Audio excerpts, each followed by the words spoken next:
Koonamuchi saint Francis Xavier's ഇടവകയുടെ സ്ഥാപന തിരുനാളിന് തുടക്കമായി വെള്ളി ശനി ദിവസങ്ങളിലായാണ് ഇടവകയിലെ 102ാം സ്ഥാപന തിരുനാൾ ആഘോഷിക്കുന്നത്.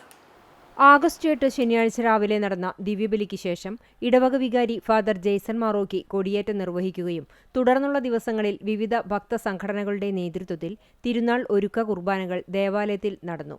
വെള്ളിയാഴ്ച രാവിലെ ഇടവക വികാരി കാർമ്മികനായുള്ള ദിവ്യബലിക്ക് ശേഷം പ്രദക്ഷിണമായി രൂപം എഴുന്നള്ളിച്ചു വയ്ക്കലും വിവിധ കുടുംബ കൂട്ടായ്മകളിലേക്കുള്ള കിരീടം, കുരിശ് എന്നിവ വെഞ്ചരിച്ച് നൽകലും നടന്നു. കുടുംബ കൂട്ടായ്മകളിൽ നിന്നുള്ള കിരീടം, കുരിശ് എന്നിവ ബാൻഡ് വാദ്യത്തിന്റെ അകമ്പടിയോടെ രാത്രി 10-ന് ദേവാലയത്തിലെത്തി സമാപിക്കും. തിരുനാൾ ദിനമായ ആഗസ്റ്റ് 15-ന് രാവിലെ 10 മണിക്ക് നടക്കുന്ന ആഘോഷമായ തിരുനാൾ പാട്ടുകുർബാനയ്ക്ക് ഫാദർ പ്രജോ വടക്കേത്തല മുഖ്യ കാർമ്മികത്വം വഹിക്കും. ഫാദർ സെൽജോ വെളിയന്നൂർക്കാരൻ തിരുനാൾ സന്ദേശം നൽകും. തുടർന്ന് ഇടവക വിശ്വാസികൾ അണിനിരക്കുന്ന പ്രദക്ഷിണം കൂനമുച്ചി സെന്റർ ചുറ്റി ദേവാലയത്തിലെത്തി സമാപിക്കും. തിരുനാൾ ആഘോഷത്തിന് കൈക്കാരന്മാരായ ജോഷി വർഗീസ്, അൽഫോൺസ് മുട്ടത്ത്, MK റെജി, KV ജോയ്, കേന്ദ്ര സമിതി president AJ Johnson, secretary TL Sabu, treasurer MK Shajan തുടങ്ങിയവർ നേതൃത്വം നൽകും.